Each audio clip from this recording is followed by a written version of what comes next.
Hey guys, welcome to the Poetry Unit. This will be due on April 13th. So, a couple of things about this particular unit. Like the others before it, it is mostly in PDF form. So, you're either going to have to print out and then fill in the worksheet that goes with it, or write your answers on a separate piece of paper, take a picture of that, send it to me, or bring it in. Or you can answer the questions in a Google Doc and then submit that Google Doc. Either way is fine with me. So what I want you guys to do is take a moment here with me. I'm going to actually talk to you a little bit about poetry, and then I'm going to read you the poems that I picked. So first of all, poetry is very interesting. A lot of the times we don't really like to think about poetry because it can be difficult. It can be very abstract. Basically, the thing with poetry is it's when you have something to say and you don't really know how to say it. There's no right or wrong way to write poetry, unless you're writing in a specific format, and then there's definitely wrong ways to write poetry. Poetry doesn't have to rhyme. It doesn't necessarily have to make sense to anyone other than the author, which is also where poetry can get into trouble, because sometimes an author will write a poem for a very specific reason and it will be interpreted in a different way. But that's also kind of the magic of poetry, because it means different things to different people throughout time. So some of the most famous poetry would be the World War II British poetry, I think, some of the best. And this was written by a bunch of guys who came back from the war and were really suffering from PTSD. But we didn't know what PTSD was at the time. All they knew was that they'd watched all their friends die and been hit with poisonous gas, and they were having a rough time. So there were two groups of soldiers who came back from World War II. One group was the Ernest Hemingways, who went and immediately started, three groups, I guess. One group went and started writing literature while being raging alcoholics. The other group just went nuts and had a lot of problems. And then the third group began to write poetry. Some of them wrote poetry while they were there. You've got your Rupert Brooks, your John McCrae, and it's some, I think, of the most beautiful poetry because it captures what they were feeling in a way that they couldn't vocally. So here's In Flanders Field. In Flanders fields the poppies blow, between the crosses row on row, that mark our places, and in the sky the larks still bravely singing fly, scarce heard amid the guns below. We are the dead. Short days ago we lived, felt dawn, saw sunset glow, loved and were loved, and now we lie in Flanders Field. Take up our quarrel with the foe. To you from failing hands we throw the torch. Be yours to hold it high. If ye break faith with us who die, we shall not sleep though poppies grow in Flanders Field. Flanders Fields was a spot where a lot of people were buried. Let me see if I can find some. Now, there were some women who wrote World War II poetry, World War I poetry, and they wrote a lot about what was happening on the home front, which I don't like as much, but then this is The Soldier by Rupert Brooke. If I should die, think only this of me, that there's some corner of a foreign field that is forever England, that there shall be in that rich earth a richer dust concealed, a dust whom England bore, shaped, made aware, gave once her flowers to love, her ways to roam, a body of England's breathing English air, washed by the rivers, blessed by the sons of home. And think, this heart all evil shed away, a pulse in the eternal mind no less, give somewhere back the thoughts by England given, her sights and sounds, dreams happy as her day, and laughter learnt of friends and gentleness, in hearts at peace under an English heaven. Now this poem has two titles, The Soldier and 1914, The Soldier. So, just so you know. So that's just a bit of information about poetry. Now, poetry also is one of our earliest ways of communicating. You may remember when I do my Old English, Middle English recitations, readings for you, those are both in poetry form. The epic poem, like the Iliad and the Odyssey, which I know we looked at a bit, at least in regular English, is in poetry form. And the other thing about poetry is it's easier to memorize. So if you have a guy who has to memorize and share stories to a bunch of people, and they have to be really long stories, poetry tends to be better for that purpose. So that's some information there about poetry in general. Here's Robert Frost. Some say the world will end in fire, some say in ice. From what I've tasted of desire, I hold with those who favor fire. But if I had to perish twice, I think I know enough of hate to say that for destruction ice is also great and would suffice. Emily Dickinson, I took my power in my hand. I took my power in my hand and went against the world. 'Twas not so much as David had, but I was twice as bold. I aimed my pebble, but myself was all the one that fell. Was it Goliath was too large, or was myself too small? O me, O life, by Walt Whitman.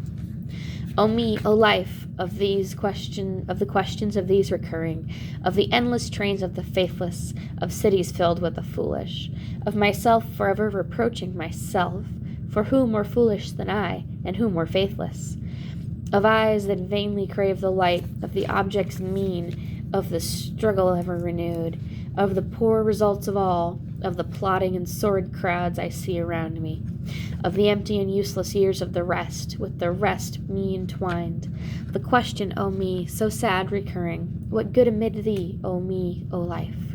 Answer, that you are here, that life exists in identity, that the powerful play goes on, and you will contribute a verse.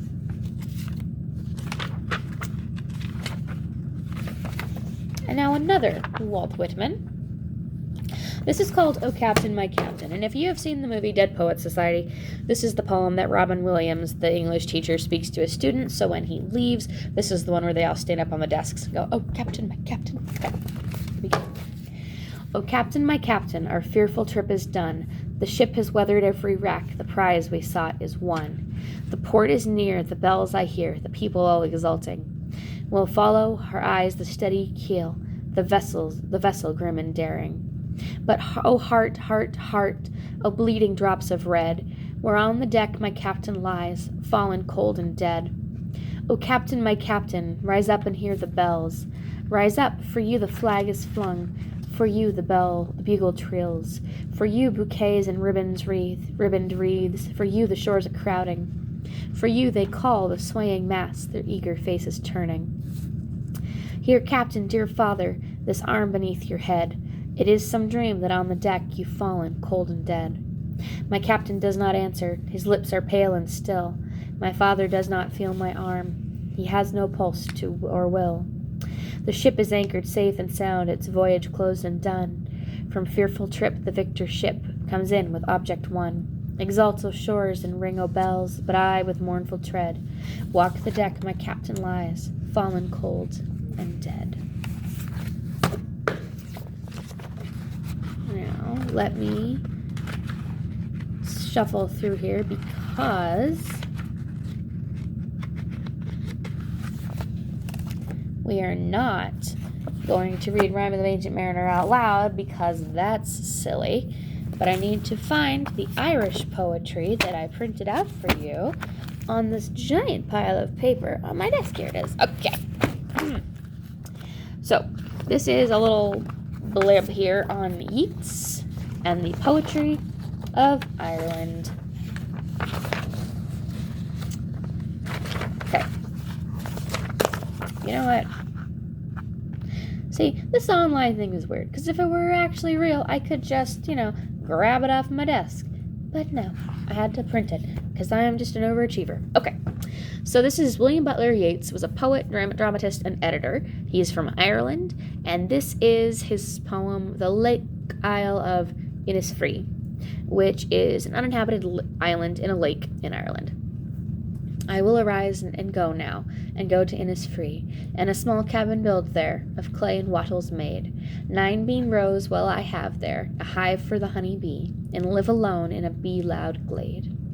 And I shall have some peace there, for peace comes dropping slow, dropping from the vales of the morning to where the crickets sing. Their midnights all glimmer, and the noon a purple glow, and evenings full of the linnet's wings. I will arise and go now, for always night and day I hear lake water lapping with low sounds by the shore, and while I stand on roadway or on the pavements gray, I hear it in the deep heart's core. That one's a little shorter than the other ones, right? You can kind of see that it's got a different kind of cadence because I don't quite have that, right? You see that? I will arise and go now to go to Infernus, to a small cabin built there. Yeah, so he's got it. It's a different format than the other poems. The others are a lot shorter in the lines. So as you're reading, I want you to kind of think about that. Okay? Also, it's got some questions that I want you to answer. The final poem on the list there is The Rime of the Ancient Mariner. Now,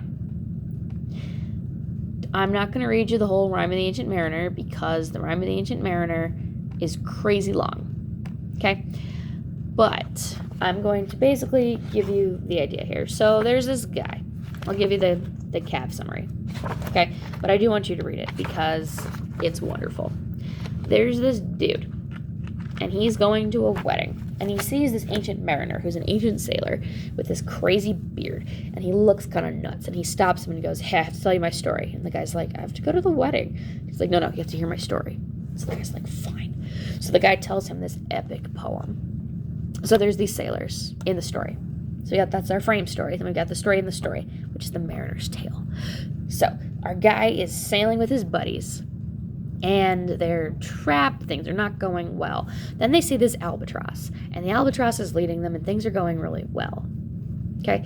Or things weren't going badly at first. They were just not perfect. So they see this albatross, and the albatross lands on the ship, and he's basically their good luck albatross. And they're like, this is great. We've got this bird. But the mariner is like, I don't know if I want this bird here. So he's got this, just for some reason, something just is itching inside him, and he kills the albatross. And he kills the albatross, and things just start going bad.